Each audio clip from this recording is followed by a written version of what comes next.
Hey guys, how's it going?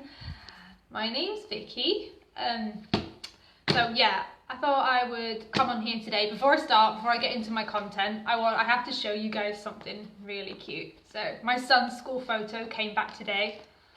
He actually had it done a few months ago, but I was late ordering it. But look how cute! I got the big one. Look how cute he is. I just wanted to show you that because I've been like, oh, he's adorable.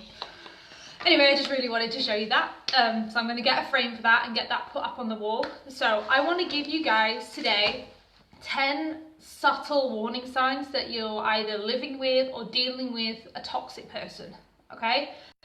Toxic people are they can be very hard to spot, okay?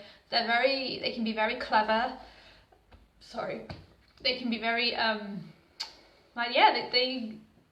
they're very hard to spot. Like, it's not always obvious when you're dealing with a toxic person, okay? They're very clever, they're very manipulative, okay? And so I want to give you 10 signs that that's the kind of person that you're dealing with, whether you're in a relationship with them, you live with them, or it could be a friend, it could be in a toxic friendship, it could be a work situation, it could be a family member, it doesn't matter, okay?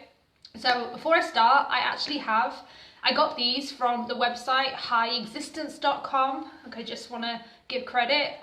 Obviously some of these I do relate to myself, but yeah, these are from highexistence.com. I actually have a full list of 30. I don't have time to go through them all now. I just have time. I'm going to very quickly run through the 10 signs, okay? But if you want the full list of 30, feel free to reach out to me and I'll send it over to you, okay? So they're from highexistence.com, okay? So the first sign is gaslighting and crazy making, okay? And so a toxic person will deny their own manipulative behavior and ignore any evidence of that when confronted, okay? They may call you crazy or sensitive for calling them out on something that they've done or said. What they will do is they will condition you to believe that you are the problem and not their abuse of you. They'll condition you over time to believe that your reaction to them is what is the problem and not them themselves, okay? Number 2, they cannot relate to others. They can only see their perspective. So if they say something or do something to you and you say, I don't like it when you do that to me, or you wouldn't like it if I did that to you, they're incapable of seeing, they're incapable of seeing your perspective. They can only see their point of view. Okay, they are not able to put themselves in anybody else's shoes. They only see their own perspective. Okay, they're not able to relate to you at all. So saying, if I did this to you, you know, you wouldn't like that, or I don't like it when you treat me like that. They don't care. They'll probably just laugh at you. Okay, they can't see other people's perspectives besides their own. Okay.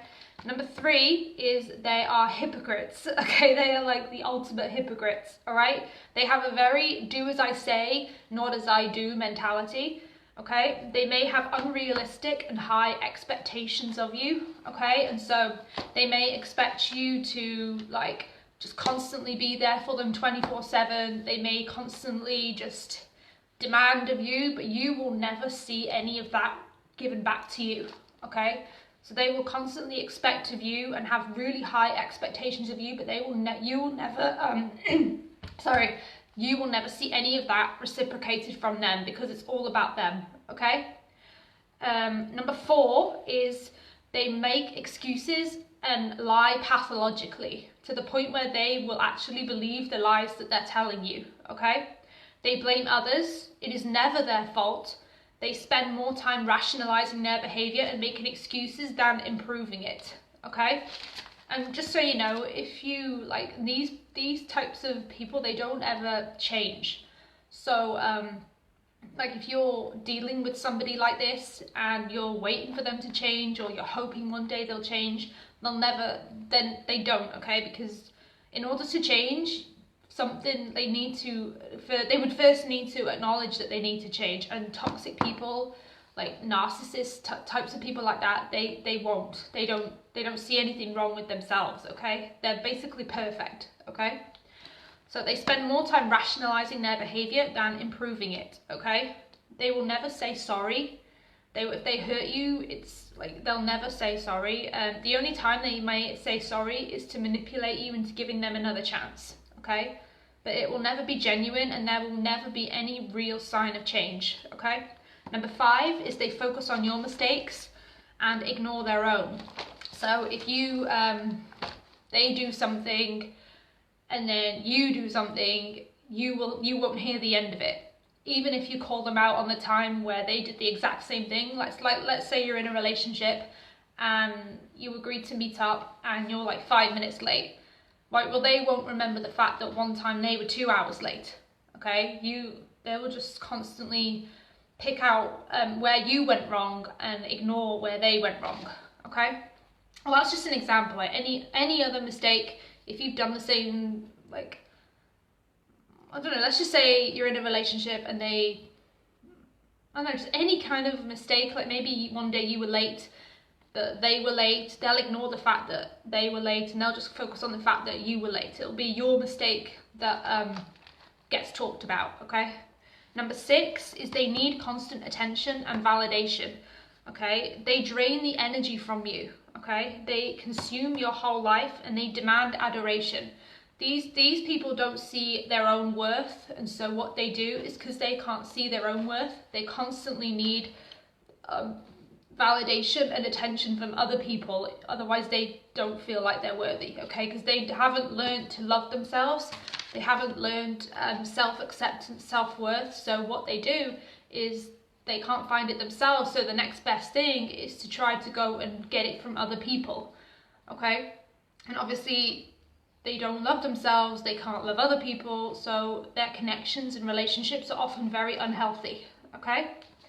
Number 7, you are the only one who can see their true colours. Like, this is like a really frustrating situation to be in if you've ever, like, you're the only person who can see what another person is really like.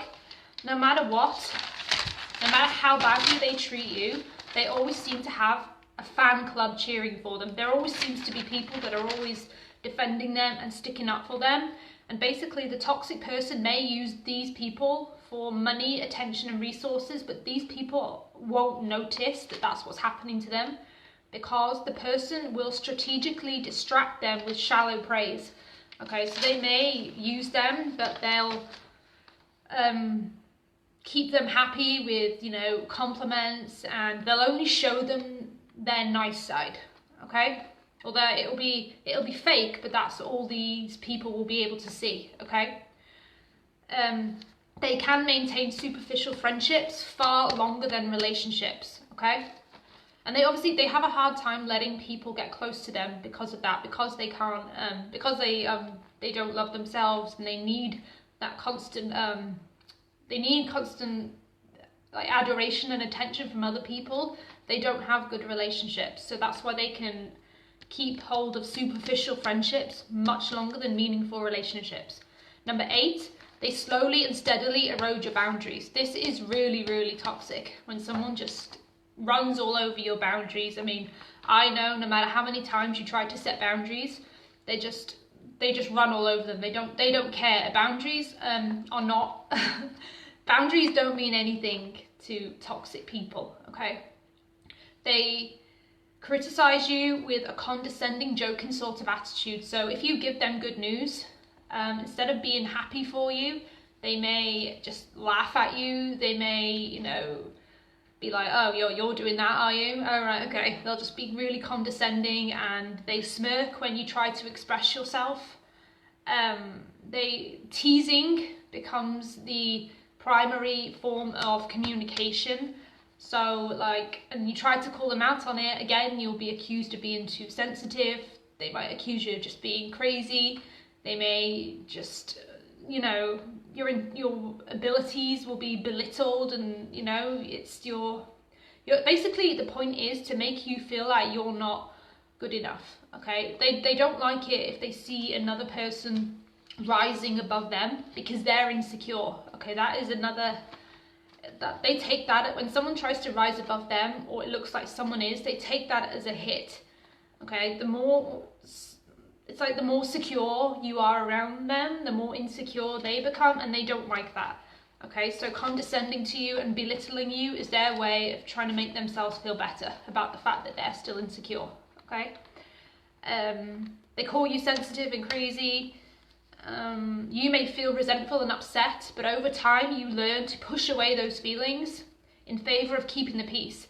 So it almost becomes easier that it almost becomes easier to just stay on their nice side. Like, it becomes more favorable. It's like, well, you know, if I keep them in a good mood, then they'll be nice to me. I better not rock the boat. I better not, like, you learn to just kind of push those feelings down, and you just kind of like, you become agreeable, and you don't actually say what's on your mind. And it's like, it can become quite suffocating when you're trying to keep the peace with other people, but when you try to keep the peace with other people and there's something that you really feel like you need to say, it kind of eats you up. It's like, I really want to say something, I really want to tell this person how I feel, but I know it's going to cause a catastrophe. I know this person isn't going to take me seriously. I know they're going to just try to knock me down, and then it eats you alive. It's like suffocates your soul when you can't speak your truth and you don't feel free around these people. It really does it becomes unhealthy. It can even make you ill. Number 9, they withhold attention and undermine your self-esteem. So they use silent treatment as a tactic. If you don't behave in the way they want you to, if you upset them, they may use silent treatment as a way to punish you. It's like, well, if you're going to do that, I'm not even going to speak to you. And if you've ever had the silent treatment, it's horrible. Like, it is really, really psychologically, it is abuse. Just refusing to talk to someone just to punish them. It's like a form of torture. I mean, it really is. And they undermine your self-esteem, and all of this is designed to make you feel like you're a problem. Like, designed to make you feel like you're not good enough, because that's how they get their significance. That's how they feel powerful, by trying to steal somebody else's power. Okay? They'll try to undermine your self-esteem. Just if you devalue your opinion when you speak, your words won't mean anything, that kind of thing. And number 10 is they'll compare you to everyone else in their life. So they'll compare you to their friends, their family members, maybe when you first meet them. Like, again, if you're in a relationship, when they're kind of idealizing you, they might make you feel special by, you know, telling you how much better you are than other people. But then later on down the road, they'll start to devalue you by using these comparisons to make you feel jealous and inferior. Like, they may be like, why can't you be more like so-and-so? And it's like, well, hang on a minute, I thought you didn't like this person. You told me that I was better than them, okay?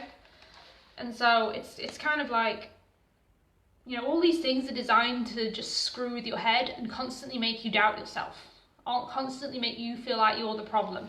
And if you're around people like this, you know, just get away from them, okay? These people will never cheer for your success. They'll never be happy for you. They're not settled in themselves, so they can't be happy for somebody else. They can't love you if they don't love themselves. And they won't change. Like, I'm only really just learning that with some people around me, that they're not going to change, and I have to accept that. Okay, so I hope that was helpful to you. Like I said, if you want the full list of 30, I mean, these are just my notes, but it does go into more detail, the article that I have, so I could send that over to you. Reach out to me, I'll send it over to you for free, and I hope you'll enjoy the rest of your day. Bye.